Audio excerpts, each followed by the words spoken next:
Assalamualaikum warahmatullahi wabarakatuh. Perkenalkan, kami dari kelompok 1. Sebelumnya, izinkan kami memperkenalkan diri kami masing-masing. Pertama ada saya, yaitu artis Rizky Amirani Uradi Putri. Saya Almira Fairuz. Saya Fatia Nur Fauza. Saya Jilan Bunga Safitri. Saya Pramesya Azhar Rahman. Di video kali ini, kami akan mewawancarai tokoh inspiratif yaitu Ibu Dwi Kari Eniati sebagai guru fisika SMA Negeri 5 Kota Bogor. Assalamualaikum warahmatullahi wabarakatuh. Sebelumnya izin Ibu perkenalkan kami dari kelompok 1. Izin mewawancarai Ibu mengenai tugas bahasa Indonesia. Sebelumnya perkenalkan, saya Pramesti, saya Jilan, dan anggota kelompok lainnya yaitu Artisha, Almira, Fauza, dan Cesta, Bu. Masuk ke pertanyaan pertama ya, Bu. Ya, sayang. Oke. Ibu, apa sih rahasia dibalik kesuksesan Ibu menjadi guru?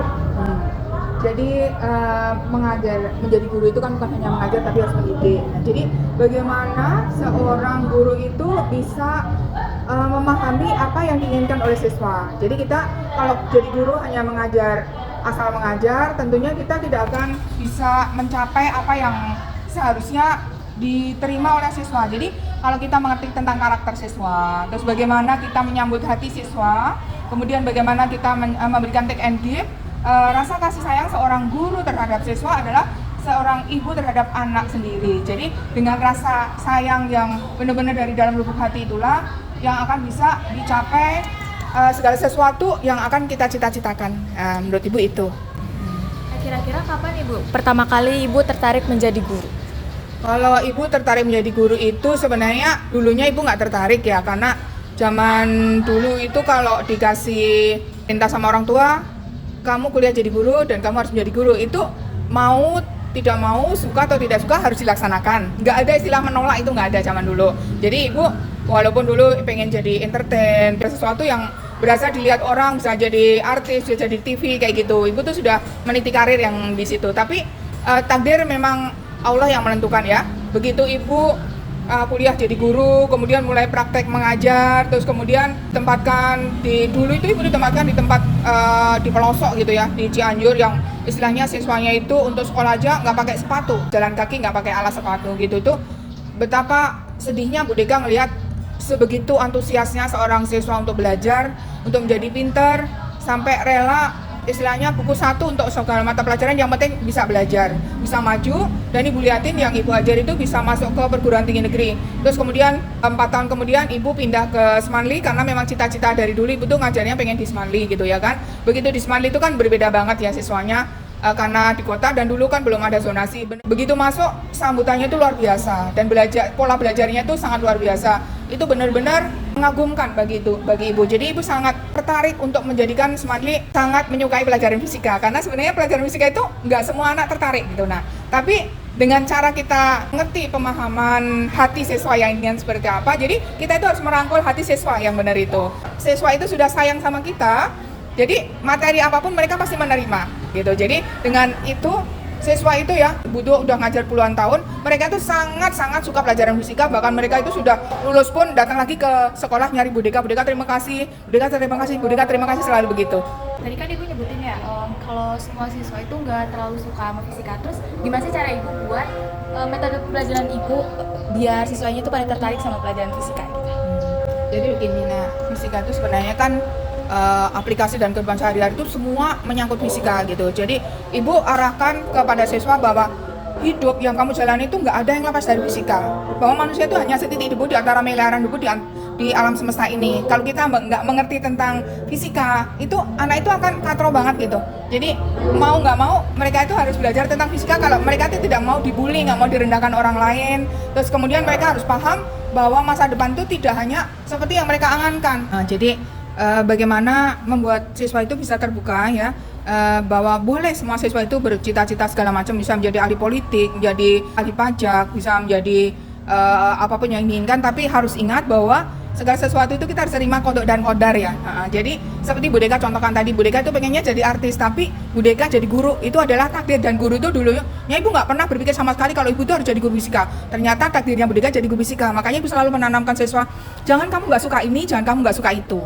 Walaupun kamu punya cita-cita nanti kamu menjadi ahli astronomi, kamu mau menjadi ahli politik, kamu akan pengen jadi anggota DPR, itu semuanya kita harus kembalikan lagi ke Allah. Kamu harus bisa menerima sekarang pelajaran semua bikin menjadi suka. Kenapa? Karena tidak tahu nanti takdir apa yang akan jadi masa depan kamu. Jadi itu perlu banget ditanamkan siswa bahwa nggak ada yang boleh berkata aku nggak suka, itu nggak bisa gitu. Oke. Untuk pertanyaan selanjutnya Bu, kan kalau Ibu tuh kalau misalkan lagi ngajar gitu kayak kelihatannya semangat banget, kayak dibalik semangat Ibu tuh siapa sih yang mendukung perjalanan karir Ibu? Oh iya, sebenarnya kalau semangat itu harus timbulkan dari diri sendiri ya sayang ya. Karena siapapun yang mendukung kita, kalau dari dalam diri kita sendiri itu tidak bergerak, maka itu nggak ada pengaruh yang signifikan gitu ya. Jadi misalnya contohnya, Bu punya keluarga, mereka mendukung menjadi guru. Kalau Bu Deka, ya udah sih jadi guru aja, itu nggak akan kita menjadi lebih up gitu. Kalau Bu Deka, bagaimana menanamkan pada diri Ibu bahwa yang memberikan nilai itu bukan kepala sekolah, bukan siswa, bukan guru lain, tapi Allah yang memberikan nilai ke Ibu. Makanya Ibu berusaha semaksimal mungkin, Ibu menanamkan semuanya itu adalah manusia diciptakan untuk beribadah. Tidak ada satupun manusia dan jin yang diciptakan kecuali untuk beribadah. Niatkan semuanya untuk beribadah. Kalau kamu sudah niatkan semuanya karena Allah, maka kamu akan memberikan yang terbaik supaya kamu nanti diberikan juga surga yang terbaik bagi Allah. Mohon maaf nih Ibu sebelumnya. Ibu kan single mother ya. Kira-kira gimana sih cara Ibu membesarkan anak Ibu sampai sukses ini? Oke. Nah itu penting banget ya. Nah nggak ada yang punya cita-cita jadi single parent itu nggak ada gitu. Kamu juga nggak boleh merasa bahwa nanti aku tuh cita-citaku pasti pengen suami yang seperti ini, terus nanti yang punya gaji sebesar ini, yang gaji saya jadi imam, yang bisa ini semuanya yang kamu itu cita-cita boleh saja, tapi ingat ya nak ya, Allah semua yang menentukan. Ibu nggak tahu pas udah menikah ternyata sekarang ibu kan sudah jadi single parent itu udah 10 tahun ya, waktu anak-anak Bu Deka itu masih kuliah gitu. Jadi kuliah itu kan sedang butuh biaya sebanyak-banyaknya. Waktu itu ibu sempat down, tapi ibu menetapkan kembali, ibu ingat kembali bahwa semua itu milik Allah. Maka dengan cara seperti itu ibu berdoa sebanyak mungkin. Seperti ibu misalnya ibu terima tugas, ibu apa yang ibu lakukan sekali? Wudhu, sholat. Ibu mendapat cobaan seperti ini, ibu ambil wudhu, sholat, kemudian tetapkan. Kalau ibu nggak kuat, ibu paksain untuk puasa. Kalau ibu nggak kuat, ibu paksain untuk menangis di atas Al-Quran supaya mendapatkan jawaban dari Allah. Dengan itu semua ibu berdoa. Kalau hanya memberikan perintah, sayang nanti belajar ya, kan kamu nanti biar bisa masuk UI, kayak gitu itu nggak akan mempan. Tapi dengan doa seorang ibu yang benar-benar kita itu hatinya bersih, yang benar-benar kita itu niatkan semuanya karena Allah, maka semuanya jalan akan dibukakan oleh Allah, akan dibukakan. Ibu mohon supaya anak-anak ibu menjadi anak yang soleh-solihah, yang benar-benar berguna bagi agama nusa bangsa dan negara, yang menurut kepada orang tua. Maka dengan semua itu Allah yang memberikan jalan sehingga anak-anak ibu benar-benar menjadi anak saleh-salehah dan bisa dibanggakan semuanya, entah itu di dunia maupun untuk akhiratnya, seperti itu. Sama ini pencapaian terbesar Ibu saat menjadi guru atau apa gitu Bu, di luar itu ada nggak?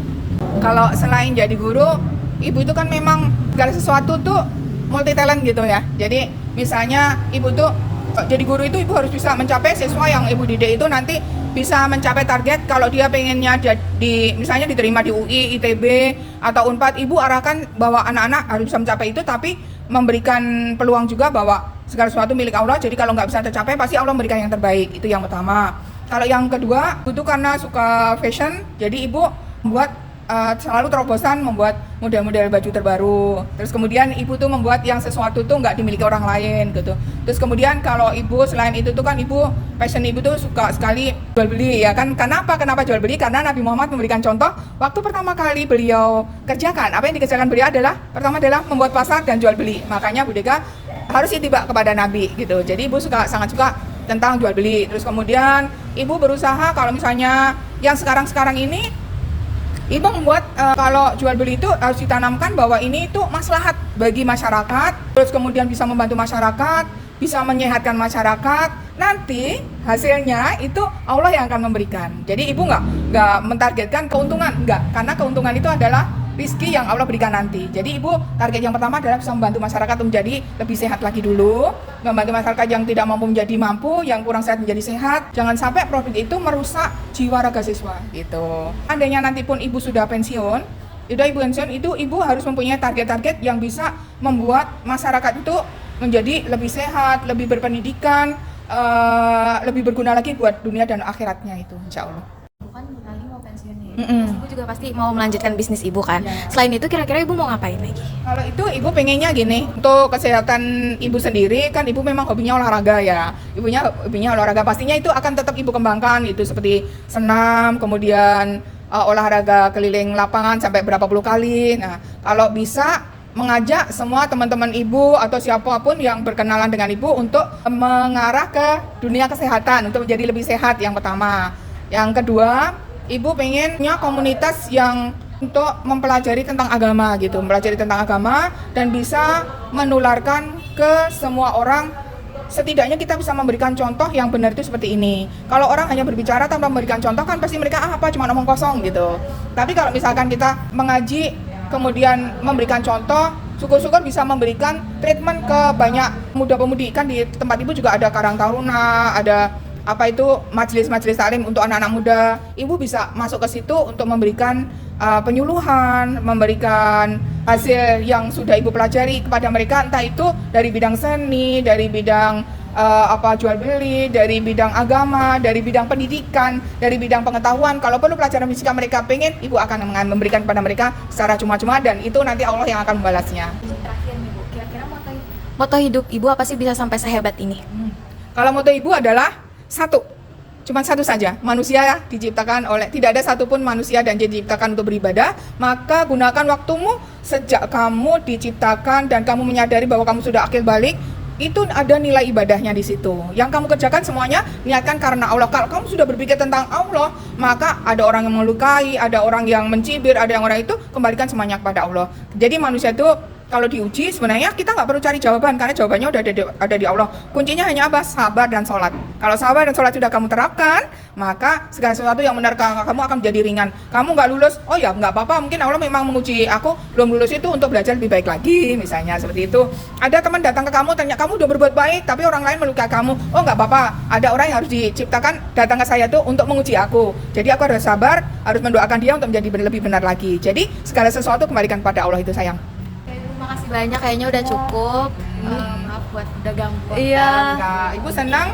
Semoga ibu bisa menjadi inspirasi kalian kalau nanti ibu sudah pensiun.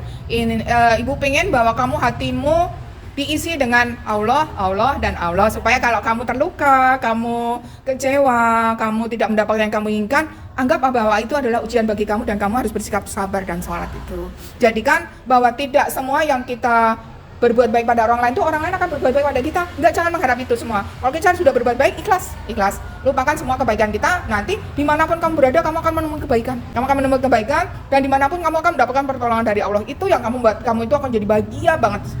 Hidup itu akan menjadi tenang dan bahagia itu kalau seperti itu. Ya, oke? Oke.